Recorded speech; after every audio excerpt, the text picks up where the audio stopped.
¿Cómo están, hermanos y hermanas de la Iglesia Luterana de Valdivia, de la Iglesia Luterana de Payaco, de otras iglesias luteranas que nos ven en todo Chile, pero además de otros hermanos y hermanas de distintas tradiciones y denominaciones protestantes, quienes nos ven de diferentes lugares del mundo?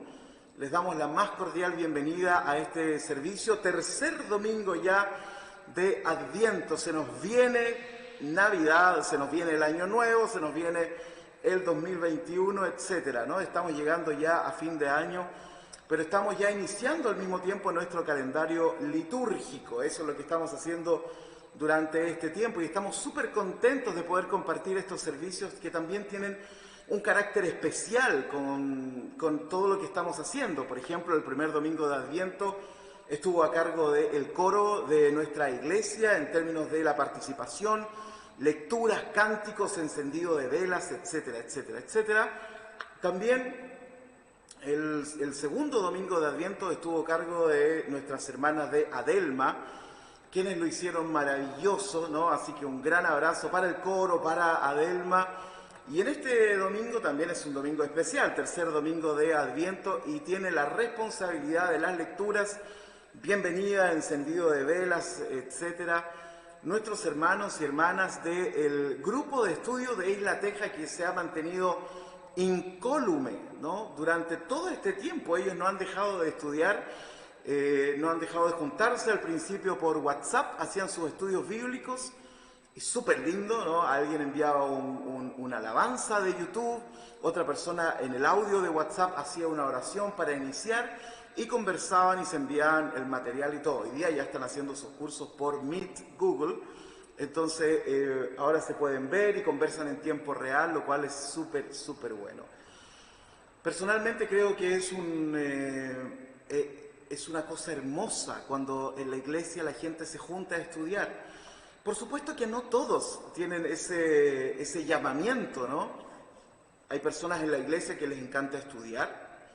Hay personas en la iglesia a quienes les encanta orar, hay gente en la iglesia a quienes les gusta cantar, etc. Esto obedece a lo que Pablo llamará, ¿cierto?, los dones y talentos, ¿no? Hay gente que le gusta hacer más cosas, hay personas en la iglesia, por ejemplo, a quienes les encanta servir, y vamos a hablar de eso después de esta introducción, acerca del servicio también en nuestra comunidad, que en esta iglesia y en las iglesias protestantes usualmente se les llama trabajos diacónicos, ¿cierto? Es decir, las personas que trabajan en diaconía son las personas que sirven también en la iglesia de distintas maneras. Bueno, estamos comenzando nuestro tercer domingo de Adviento en esta semana, y uno de los textos que aparece en nuestro libro de liturgia recomendado es este texto de Isaías número 40, que dice, Isaías capítulo 40, versículo 3, dice: preparen el camino del Señor, he aquí que el Señor Dios vendrá con poder. No sé qué decir porque siempre digo que es un texto hermoso, ¿no? Es un lindo texto, ¿no? Es un texto potente y me gusta por muchas cosas y se las quiero comentar. La iglesia es la preparación del camino. Nosotros, por ejemplo, estamos estudiando Apocalipsis, y es una creencia de la iglesia, ¿no?, acerca de la venida del reino de los cielos. Un reino que ya comenzó cuando Jesús estaba aquí en la tierra, dijo, bueno, el reino ha comenzado. En algún momento también dijo, el reino viene, ¿cierto? Esta tensión entre que ya está, los teólogos le llamaban el ya pero todavía no, ¿no? Los teólogos y sus frases que nadie entiende, ¿no? Le llamaban el ya pero todavía no. Es porque este reino comienza con Jesús, pero no está totalmente desarrollado, porque para eso está la iglesia también, ¿no? Jesús nos viene a enseñar cómo funciona este reino, ¿no? Y eso es fantástico. No existe un rey terrenal, para empezar, ¿no? Este reino tampoco tiene Cámara de Diputados ni Cámara de Senadores, ¿no? No tiene una mesa redonda donde se juntan los caballeros, este reino. Tampoco es un reino rodeado por un foso, ¿no?, ni con dragones, ni nada por el estilo. Este reino es distinto, este reino es diferente. Este es un reino que la gente necesita, es un reino que le hace bien a las personas. Y nosotros necesitamos del bien, necesitamos de la bondad. Y como hablábamos ayer en la oración, necesitamos de la ternura. también. ¿Cuándo fue la última vez que alguien le dijo algo con ternura? ¿Cuándo fue la última vez que usted le dijo algo con ternura a una persona? Bueno, necesitamos de esto, y esto es reino de los cielos. Entonces, preparen el camino del Señor, la iglesia prepare la venida de su Señor, ¿no?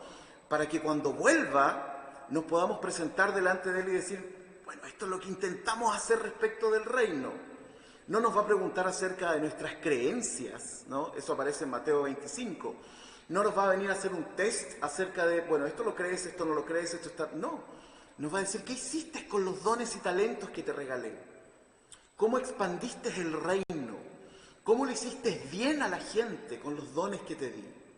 ¿Cómo acompañaste a las personas con los dones que te di? Es tremendo, ¿no? Entonces preparen el camino del Señor. Estamos esperando, ¿no? A veces con un poquito de expectativa, no sabemos qué es lo que va a ocurrir. Quizás nos vamos nosotros primero a la presencia de Dios antes de ver la venida de Dios hacia nosotros.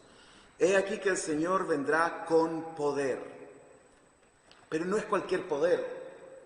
Cuando nosotros hoy día hablamos de poder en el mundo, en la sociedad, tiene que ver con dominio. El poder económico, ¿cierto? El poder en la salud, el poder que tienen las farmacéuticas, el poder que tienen las ideologías, el poder que tiene, etc. Cuando nosotros hoy día hablamos de poder, estamos hablando de gente que quiere dominar a otros y que de hecho lo hace. Cuando Jesús viene con poder es un poder distinto. Es un poder que emerge desde las necesidades arraigadas, enraizadas en el alma humana. Jesús lo sabe. No es un poder que viene de lo alto y se impone. Es un poder que emerge desde lo que realmente necesitamos como seres humanos. Lo que tú necesitas, lo que yo necesito. Jesús mismo lo dijo, yo no vengo para ser servido, vengo a servir. Ahí está la potencia de su poder. No es un poder que se viene a imponer desde arriba, ni del Congreso, ni de la presidencia. No es un poder que viene desde los reyes, es un poder que emana desde las necesidades complejas que arrastramos cada uno de nosotros. Y Jesús dijo, yo no vengo a ser servido, vengo a servir. O sea, traigo este reino para que la gente tenga paz. Por eso esperamos Adviento, ¿no? Por eso lo esperamos con tantas ansias y nos alegran los colores, las luces en las casas, los encendidos de las velas, etc. No les voy a dar la bienvenida oficial porque eso lo va a hacer Nancy a nombre del grupo de estudio de Isla Teja. Sin embargo, no puedo dejar de decir la alegría que es para mí poder compartir con ustedes este tiempo de Adviento. Que Dios les bendiga y preparémonos entonces para compartir un servicio con cánticos, con música, con lecturas, con palabra de Dios también.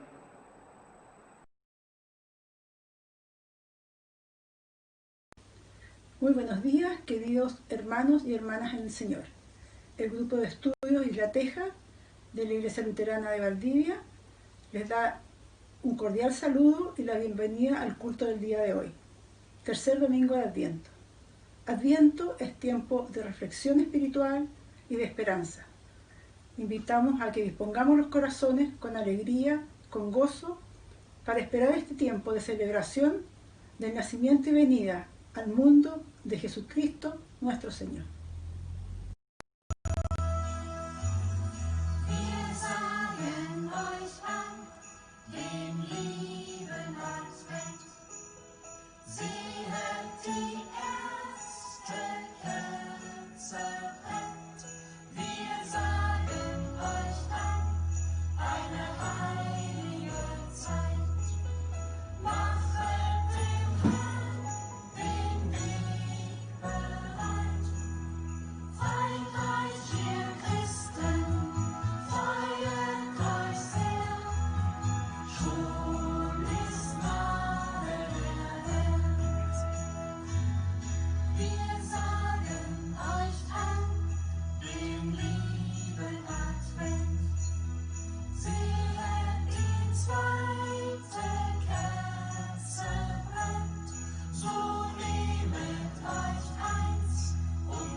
Les decía hace un minuto atrás que en la iglesia existen dones y ministerios, que a algunas personas les gusta más hacer una cosa y se les da mejor hacer ciertas cosas, ¿no?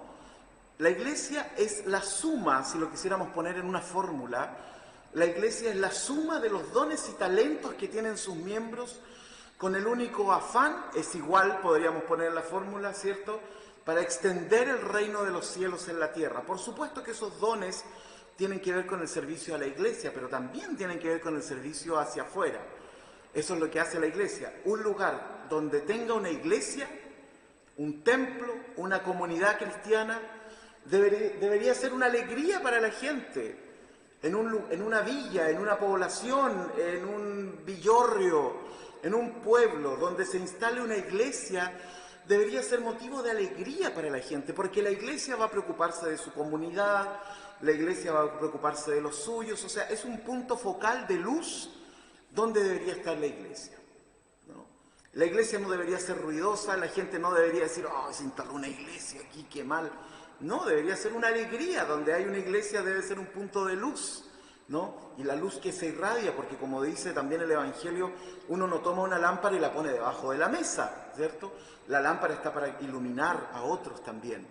Bueno, dentro de ese concepto, yo estoy súper contento, estoy muy feliz por esta oportunidad que tuvimos de trabajar durante este año, desde abril, en nuestro proyecto de las canastas. Y quiero hablar acerca de eso porque es una noticia fresca. Yo les envié hace poco un informe más o menos detallado, la verdad es que bien detallado, pero digo el más o menos porque queremos después hacer algo más formal con una carta de agradecimiento y todo, pero se nos filtró la información, así que tuve que enviar la información a todos lados, pero era necesario, y tengo mi celular, perdónenme, pero aquí tengo el correo. Entonces, para quienes no lo sabían, bueno, la verdad es que yo creo que todos lo sabían, desde abril nosotros habíamos hecho algo, este es el génesis un poco. Nosotros a fines del año pasado, Tania von Arx me preguntó si nosotros podríamos reunir algunas cosas para algunas personas migrantes. Y resulta que lo comunicamos a la iglesia y rápidamente armamos una cantidad de bolsas con mercadería para poder entregar. Por lo tanto, el puente estaba hecho, ¿no? Estaba allanado el camino, pensando en el texto de Isaías que leímos. Y durante este año,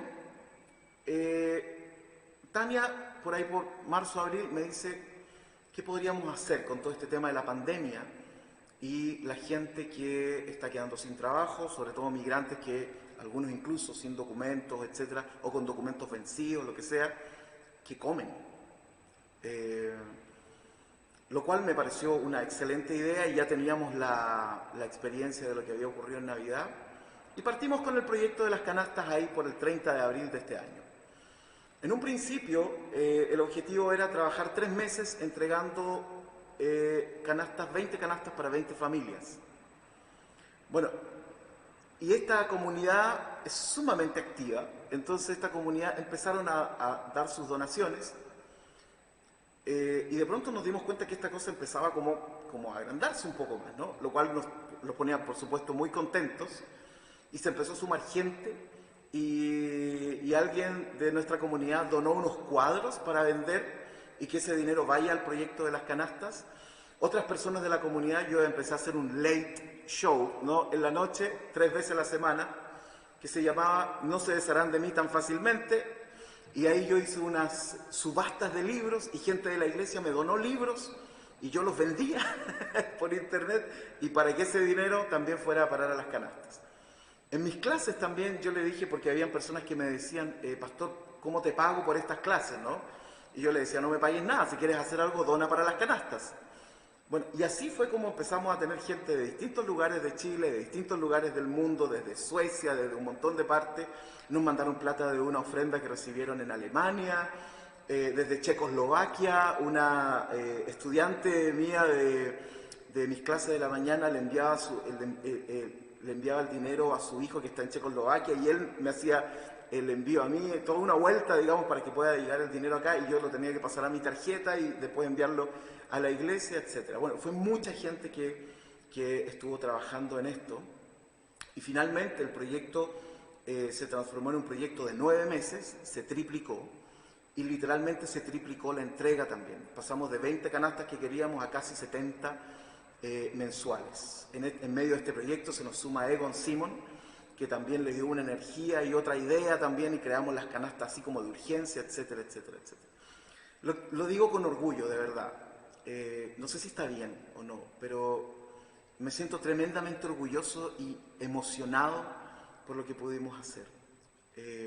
Por supuesto, podría haber sido mucho más en muchos sentidos, pero nuestra comunidad es una comunidad pequeña, ¿no? Tenemos un lindo templo y un gran templo, pero es una comunidad pequeña, donde los recursos también tienen que estar ahí, no nos sobran recursos tampoco. Bueno, y las sumas fueron, cuando nos enviaron esto, cuando lo revisamos el otro día en la reunión del equipo con Emma, con Tania, y descubrimos que habíamos juntado, aquí dice 10 millones, fueron 10 millones 600 más o menos.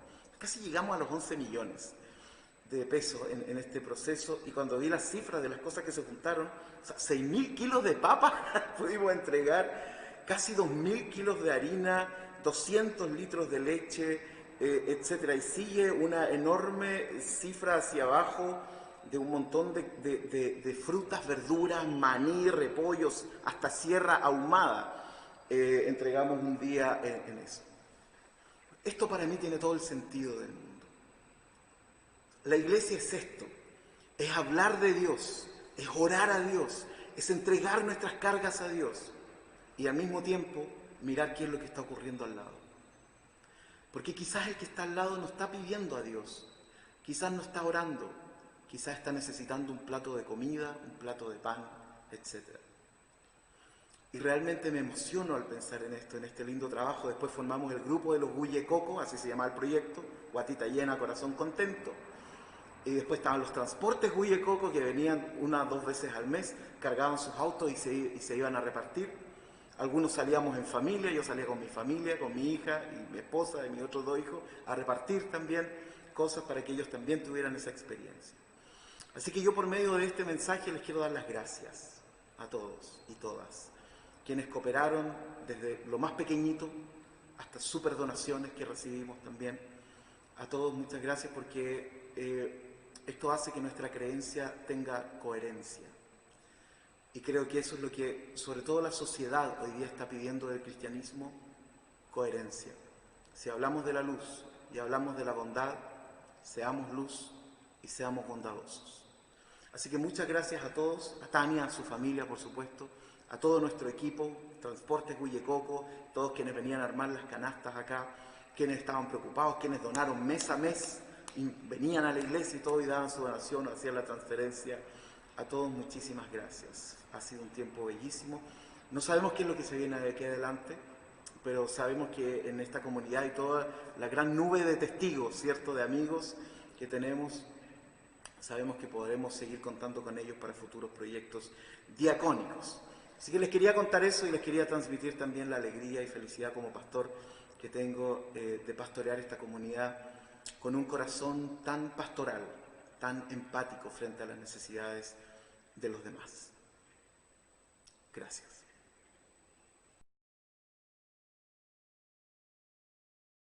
Salmo 68, versículo 20 en adelante. Nuestro Dios es un Dios que salva. El Señor soberano nos libra de la muerte. Dios aplastará la cabeza de sus enemigos, la testa enmarañada de los que viven pecando. El Señor nos dice: de Basán los regresaré, de las profundidades del mar los haré volver, para que se empapen los pies en la sangre de sus enemigos, para que al lamerla los perros tengan también su parte. En el santuario pueden verse las procesiones de mi Dios, las procesiones de mi Dios Rey. Los cantores van al frente, seguidos de los músicos de cuerda, entre doncellas que tocan pandereta. Bendigan a Dios en la gran congregación. Alaben al Señor, descendientes de Israel. Los guía la joven tribu de Benjamín, seguida de múltiples príncipes de Judá y de los príncipes de Zabulón y Neftalí. Despliega tu poder, oh Dios. Haz gala, oh Dios, de tu poder. que has manifestado en favor nuestro. Por causa de tu templo en Jerusalén, los reyes ofrecerán presentes. Reprende a esa bestia de los juncos, a esa manada de toros bravos entre naciones que parecen becerros. Haz que, humillada, te lleve varas de plata. Dispersa las naciones belicosas. Egipto enviará embajadores y Cus se someterá a Dios. Cántenle a Dios, oh reinos de la tierra. Cántenle salmos al Señor. Al que cabalga por los cielos antiguos. Al que hace oír su voz de trueno. Reconozcan el poder de Dios. Su majestad está sobre Israel. Su poder está en las alturas. En tu santuario, oh Dios, eres imponente. El Dios de Israel da poder y fuerza a su pueblo. Bendito sea Dios.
Les quisiera invitar ahora a tener un momento de oración, recordando el salmo que a mí me encanta leer cuando tenemos Santa Cena, el Salmo 139, que en una parte dice: ¿a dónde podría huir de tu presencia? Si subiera a los cielos, allí estás tú. Y si descendiere a lo más hondo del abismo, también estás allí. Esa pura frase a nosotros nos puede quebrantar, porque no hay ningún lugar, cuando dice los cielos o cuando dice el fondo del abismo, se refiere a lo que nos ocurre como personas. A veces estamos súper bien, pero otras veces no. Y en cualquiera de los dos lugares, la presencia de Dios siempre va a estar ahí. Cierre sus ojos ahí donde está y oremos. Señor Dios, te quiero dar las gracias por este tiempo que nos has regalado como comunidad, por este tiempo, Señor, de pandemia en donde no solo hemos visto y dado cuenta de nuestras propias necesidades, sino que has puesto en nuestro corazón poder ver las necesidades más urgentes de otros también. Yo te quisiera pedir por nuestra comunidad y por todos nuestros hermanos y hermanas que nos ven de diferentes lugares. Guarda sus corazones, Señor. Protege sus mentes Que sus pensamientos, Señor, vayan hacia ti, para que encuentren en ti la paz y la calma y la fortaleza que cada uno de ellos necesita, Señor. Sigue mostrándote a nosotros a través de la belleza de la naturaleza, de la sensación profunda de escuchar una pieza musical y saber que esta inspiración también tiene que ver contigo, Señor. Mirar las flores del campo y las aves de los cielos. Tomar cuenta de nuestra respiración y por lo tanto de nuestra vida. Todo esto proviene de ti, Señor. Te damos gracias por los grandes detalles y por los pequeños detalles con que colmas nuestra vida a cada momento y día a día. Gracias, Señor. En el nombre de Jesús. Amén.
Lucas 1, 67 al 79. Profecía de Zacarías. Y Zacarías, su padre, fue lleno del Espíritu Santo y profetizó diciendo, bendito el Señor Dios de Israel, que ha visitado y redimido a su pueblo, y nos levantó un poderoso Salvador en la casa de David su siervo, como habló por boca de sus santos profetas que fueron desde el principio. Salvación de nuestros enemigos y de la mano de todos los que nos aborrecieron, para hacer misericordia con nuestros padres y acordarse de su santo pacto, del juramento que hizo Abraham nuestro padre, que nos había de conceder, que, librados de nuestros enemigos, sin temor le serviríamos, en santidad y en justicia delante de él todos nuestros días. Y tú, niño, profeta del Altísimo serás llamado, porque irás delante de la presencia del Señor para preparar sus caminos, para dar conocimiento de salvación a su pueblo, para perdón de sus pecados, por la entrañable misericordia de nuestro Dios, con que nos visitó desde lo alto de la aurora, para dar luz a los que habitan en tinieblas y en sombra de muerte, para encaminar nuestros pies por camino de paz.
embargo, el que mi conciencia no me acuse de nada, no significa que Dios me considere libre de culpa, pues el que me juzga es el Señor.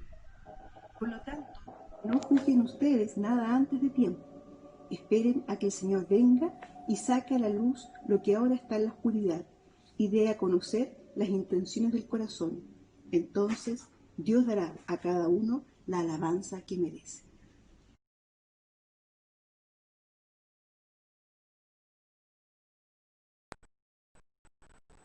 Desde que con Adviento este año he estado haciendo sermones en base a una serie que la verdad es que no tiene nombre, pero que curiosamente se refiere a los nombres de Jesús. El primer domingo de Adviento hablé acerca de el profeta Isaías, de cómo se refería a Jesús como el Immanuel, Dios con nosotros, y también como el Sar Shalom, el príncipe de paz. Los nombres son muy importantes a la hora de tratar de entender la sustancia de una persona, sobre todo en los evangelios, ¿no? Los nombres nos dicen frente a quién estamos también, incluso en la actualidad. El nombre es la designación que nos va a acompañar durante toda nuestra vida, ¿no?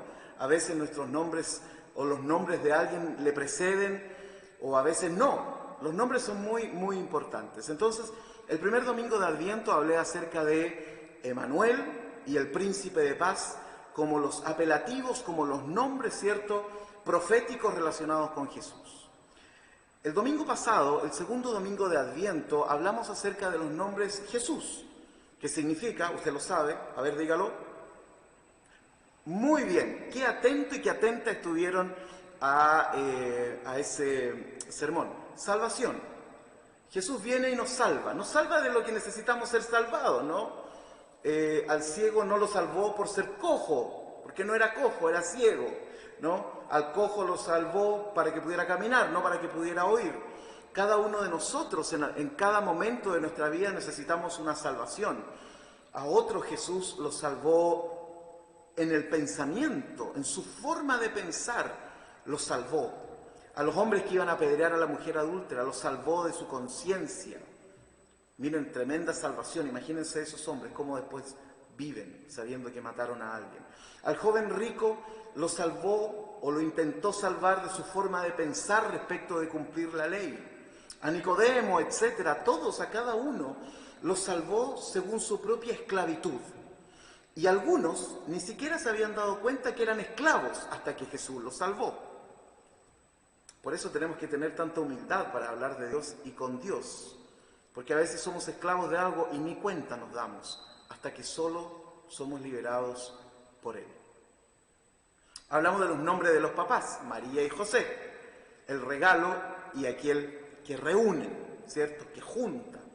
Lindos nombres, ¿no?, que tienen que ver, por supuesto, con la vida de Jesús. Podemos hacer un recorrido onomástico por la vida de Jesús en los evangelios, los nombres de los apóstoles, ¿no?, los nombres de la gente que se les acercó, etcétera. Cómo esos nombres también han trascendido por cosas buenas y cosas no tan buenas, ¿no? Por ejemplo, Zaqueo trasciende la historia y los saqueadores entonces serán mal designados durante toda la historia, pero la historia de Zaqueo es súper linda. Qué pena, ¿no?, que se haya transformado ese nombre en un sinónimo de algo perverso. La historia de los nombres. Bueno, hablamos entonces el primer domingo de Adviento de Emmanuel y Príncipe de Paz. Segundo domingo de Adviento hablamos del nombre propio, ¿no?, de Jesús, Yeshua, ¿no? Yeshua bar Yosef, ¿se acuerdan? Jesús, hijo de José. En este domingo quisiera hablarles de otra designación, de otro nombre que se le ha dado a Jesús en la Biblia y que es el Cristo. Algunas personas hablan de Jesús, otros hablan de Jesucristo y otros hablan de Cristo.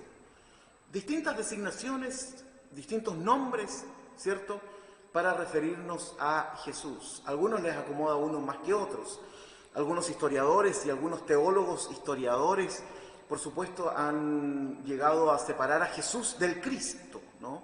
Entonces Jesús sería el personaje humano, real, que vivió en Palestina hace 2000 años, mientras que el Cristo sería una creación religiosa, ¿cierto?, acerca de darle forma a esta nueva religión, forma y estructura, y por lo tanto el Cristo sería trascendente, mientras que Jesús sería inmanente, por decirlo de alguna manera, ¿no?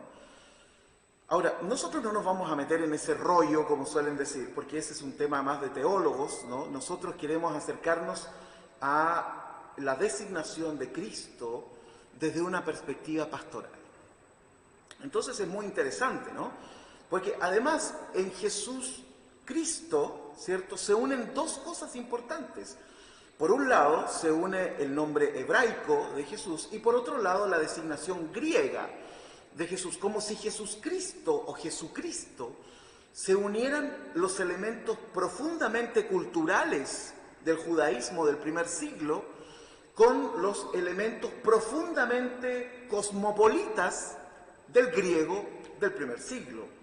Hay una unión ahí intrínseca entre Jesús y Jesucristo, ¿no? Entonces quiero que hablemos un poco acerca de Cristo para que sepamos qué significa esta designación también de Jesús, que no aparece muchas veces en el Evangelio, ¿ah? Partamos por orden. La designación Cristo, de a dónde vendrán los cristianos, ese es un punto interesante, ¿no? Si Jesús es judío y Cristo es griego, la designación de cristianos proviene del nombre griego de Jesús y no del nombre judío. Si hubiera venido de la tradición judía, nosotros seríamos ¿qué? Yeshuitas, ¿no? Jesuitas, no lo sé. Sin embargo, la designación que se le da a los seguidores de Jesús es de cristianos, proviene del nombre griego, aunque originalmente a los cristianos se les llamaba los del camino, ¿ah? Porque muchas cosas interesantes pasaban en el camino, en el Nuevo Testamento, de camino a, ¿no? Ustedes lo saben. Bueno, Cristo viene de una palabra griega que es chrien, porque en realidad Cristo se pronuncia Christos en griego. Los ortodoxos todavía mantienen esa pronunciación, católicos ortodoxos, ¿no? Christos o Cristo, ¿no? Y que eso después pasa a ser Cristo, ¿no? Entonces viene de chrien, que significa, miren lo que significa pintar suavemente, ¿no? Después con el tiempo esta designación pasó a ser como embetunar, si uno quisiera, ¿no? Embetunar, untar también sobre algo. Ese era el sentido, digamos, coloquial de este verbo, de donde provendrá después este apelativo que se transformará casi en un nombre propio, ¿no? Cristo. Entonces viene, y usted dirá, ¿pero qué significa untar? ¿Con qué? ¿Qué es eso? Bueno, Cristo sería entonces la designación griega del hebreo Mashiach. Ese sí le suena, Mesías. Entonces, resulta que Mesías y Cristo son lo mismo, en idiomas distintos simplemente. Entonces, cuando se dice que Jesús es el Mesías, se está diciendo que Jesús es el Cristo, el Christos, ¿no? Ambas palabras significan, y vendrán después a significar, el ungido. ¿Y cuál era la función de qué significa ser ungido? Porque esto significa el Mashiach o el Christos, Cristo. En la antigüedad, en distintos lugares del mundo antiguo, en los tiempos de Jesús y antes de él, varios años antes, cuando se designaba a un rey, entonces se le ungía rey. ¿Qué significa ungir? Que se le echaba algo así como un óleo, como una especie de aceite súper caro, elegante, bonito, oloroso, ¿no? Entonces se le derramaba este aceite, significando esto que era como la presencia de Dios que le colocaba como su manto oloroso, fragante, aceitoso, ¿cierto?, a este nuevo rey. Eso significaba ungir a una persona. Bueno, el ungimiento ocurría en muchos sentidos. Cuando una persona fallecía y le ponían especias, ¿cierto?, como hacían los egipcios respecto de sus muertos, pero también ocurrió con Jesús, ¿no? Cuando muere y lo van a sepultar, lo ungen, ¿cierto? Es decir, hacían unas pastas con unas hierbas olorosas, ¿cierto? Para que la descomposición del cuerpo no oliera demasiado mal. Entonces, y le echaban estos ungüentos maravillosos. ¿Se acuerdan que incluso cuando Jesús era bebé llegan los 3 reyes magos? No sé por qué dije reyes y no sé por qué dije magos, porque no era ni lo uno ni lo otro, ¿no? Llegan estos sabios del oriente y uno de ellos le lleva mirra. ¿Se acuerdan? Bueno, la mirra era un algo que se hacía una salsita, una cremita y se ungía, ¿no? Entonces se ungían a los reyes derramando aceite, o también se ungía al sumo sacerdote, es decir, este hombre que tenía en el templo de Jerusalén, era el hombre que tenía a cargo el entrar al lugar santísimo. El lugar santísimo era donde estaba la presencia de Dios y no entraba nadie, excepto este sumo sacerdote. Bueno, algunos sumos sacerdotes también los ungieron, ¿no? Le echaban aceite encima. Y eso se transformaba entonces en lo ungido. Con el pasar del tiempo, este ungido, este rey sacerdote ungido, que se le derrama el aceite, el Salmo 133 dirá que corre, ¿no?, como un rocío que baja por el monte Hermón, o como el aceite que baja por las barbas de Aarón. Es una imagen súper linda y muy gráfica por lo demás. Pero con el tiempo empieza a surgir esta idea del Mashiach, que va a ser alguien que vendrá en el futuro a liberar a su pueblo. Por eso a Jesús se le designa el Mesías, ¿no?, el que viene, el que nos va a salvar. Por lo tanto, Jesucristo o Jesús el Mesías es lo mismo. Es aquel que ha sido ungido como rey y sacerdote, el cual vendrá nuevamente, porque ya vino una vez, pero vendrá nuevamente a rescatarnos, a salvarnos, a traer su reino. Si hacemos un recorrido por las 3 religiones monoteístas, conocidas también como las 3 religiones abrahámicas, debemos reconocer que los 3 tienen un Mesías. Vamos por orden cronológico. El judaísmo está esperando el Mesías. Ha tenido su Mesías. De hecho, la idea de Mesías que toman los cristianos proviene del judaísmo. Entonces los judíos están esperando al Mesías. La diferencia entre los cristianos y los judíos es que los cristianos están esperando la segunda venida de Jesús, porque consideramos que ya vino una vez, ¿cierto? Mientras que los judíos, como no reconocieron a Jesús, están esperando que venga el Mesías. Ahora bien, para muchos judíos ya no están esperando una persona, sino que están esperando una era mesiánica. Segunda religión abrahámica, el cristianismo. El cristianismo, como ya lo dije hace un minuto, creemos que Jesús vino una vez, que Jesús era el Mesías que estaban esperando, ¿no? Que estaba esperando todo el mundo, estaba esperando este Mesías, vino una vez, nos dejó una luz que sigue iluminando hasta el día de hoy. Prácticamente 1/3 del mundo, de los habitantes del mundo, se declaran cristianos, casi 1/3.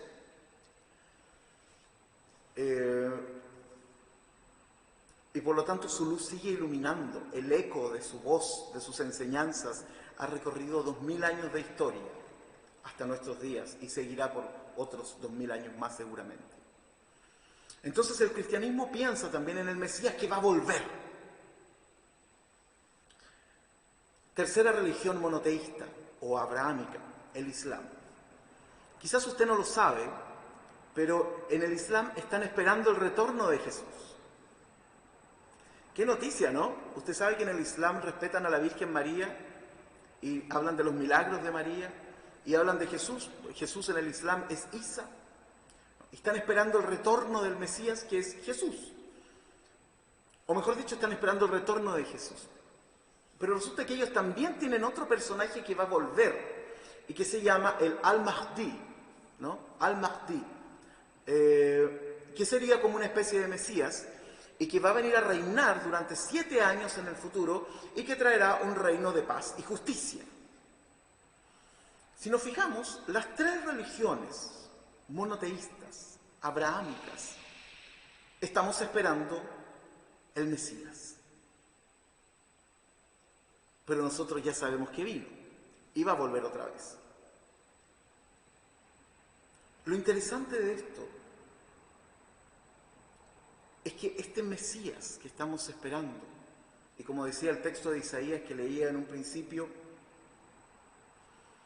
es un Mesías que va a traer un reino de paz.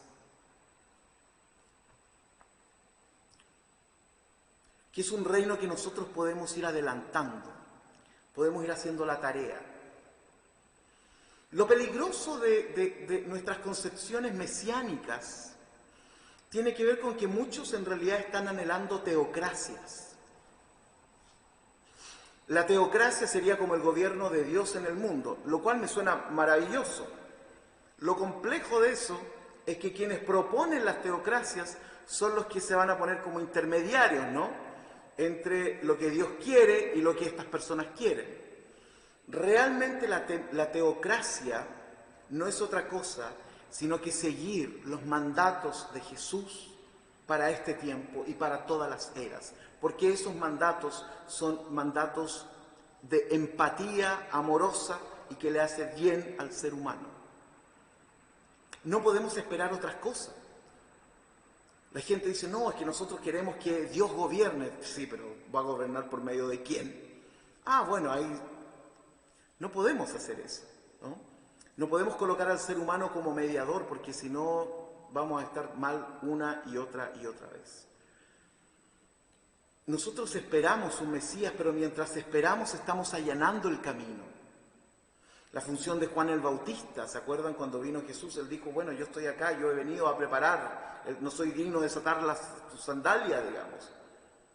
Esa era la labor de Juan el Bautista, y ojo, que a Juan el Bautista en algún momento lo consideran y lo confunden con el Mesías. Y él dice, es otro el Mesías.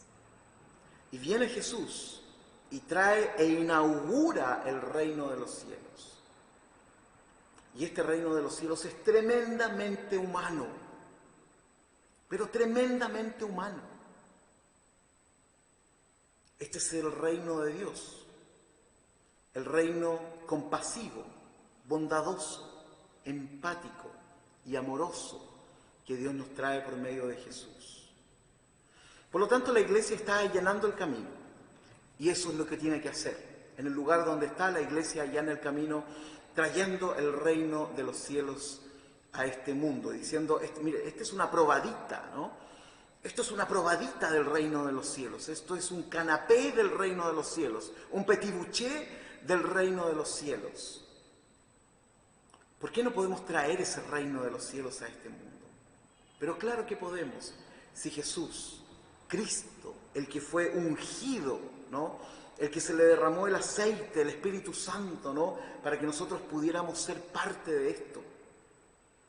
Porque cuando Jesús se va, el Espíritu Santo baja sobre la iglesia. La iglesia es ungida de alguna forma con este óleo, ¿no?, que representa también el Espíritu. Nosotros estamos para allanar el camino del Señor. ¿Y qué significa eso? Traer el reino de los cielos. Eso siempre fue y siempre ha sido el mensaje central del cristianismo. Por eso constantemente tenemos que sacudirnos un poquito la religión, porque rápidamente se nos empiezan a pegar cosas religiosas, ¿no? Y de pronto pensamos que esas cosas son Jesús, o que esas cosas son el reino. Tenemos que sacudirnos esas cosas y volver al Evangelio y ver ese reino. El Mesías, el ungido, otro de los nombres con los cuales se designa a Jesús. Él mismo nunca dijo de sí mismo que era el Mesías, por una razón sencilla, porque Él vino a hacer, no vino a transmitir una teología, nos vino a mostrar qué significaba estar con Dios, nos vino a mostrar qué significa ser un pacificador, nos vino a mostrar qué era convivir con los hermanos y las hermanas, lo que era estar con ellos en sus buenos momentos y en sus malos momentos. Cristo, el Mesías, es aquel que vino, y quien de alguna forma traemos constantemente de vuelta cuando decidimos hacer vida el mensaje del Sermón del Monte. Pero además, volverá. No sabemos cuándo, no sabemos cómo, pero es una esperanza que tenemos. Si esto es un adelanto del reino de los cielos, esto que hemos hecho aquí, sencilla y humildemente como iglesia, es un pequeño adelanto del reino de los cielos. Imagínense lo demás, cuando vuelva el Señor. Que la paz de Dios, que sobrepasa todo entendimiento, guarde nuestros corazones y mentes en Cristo Jesús. Amén.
Quisiera ahora invitarles a que podamos juntos como comunidad, como iglesia, como hermanos y hermanas, a poder orar el Padre Nuestro. Tenemos dos versiones o dos oraciones, ¿cierto?, del grupo de estudio de Isla Teja. Dos oraciones. Vamos a orar primero el Padre Nuestro en español, ¿cierto?, para que podamos conectarnos también. Y después Hela va a orar el Padre Nuestro en alemán, con una sorpresa bellísima hacia el final que yo nunca lo había escuchado y sé que muchos de ustedes, quienes aprendieron a orar esta oración en alemán, les va a traer lindos recuerdos, se lo aseguro. Oremos entonces juntos con nuestros hermanos del grupo de estudio bíblico de los días miércoles. Oremos juntos el Padre Nuestro en español y también en alemán.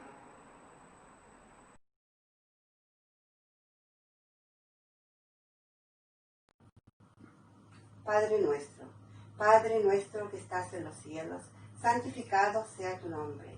Vénganos tu reino, hágase tu voluntad así en la tierra como en el cielo. El pan nuestro de cada día, dánoslo hoy, y perdona nuestras ofensas, así como nosotros perdonamos a nuestros deudores. Y no nos dejes caer en tentación, mas líbranos del mal, porque tuyo es el reino, el poder y la gloria, por los siglos de los siglos. Amén. Vater unser, der du bist im Himmel, geheiliget werde dein Name, dein Reich komme, dein Wille geschehe wie im Himmel, also auch auf Erden. Unser tägliches Brot gib uns heute und vergib uns unsere Schuld, wie auch wir vergeben unseren Schuldigern. Und führe uns nicht in Versuchung, sondern erlöse uns von dem Bösen. Denn dein ist das Reich und die Kraft und die Herrlichkeit in Ewigkeit. Amen.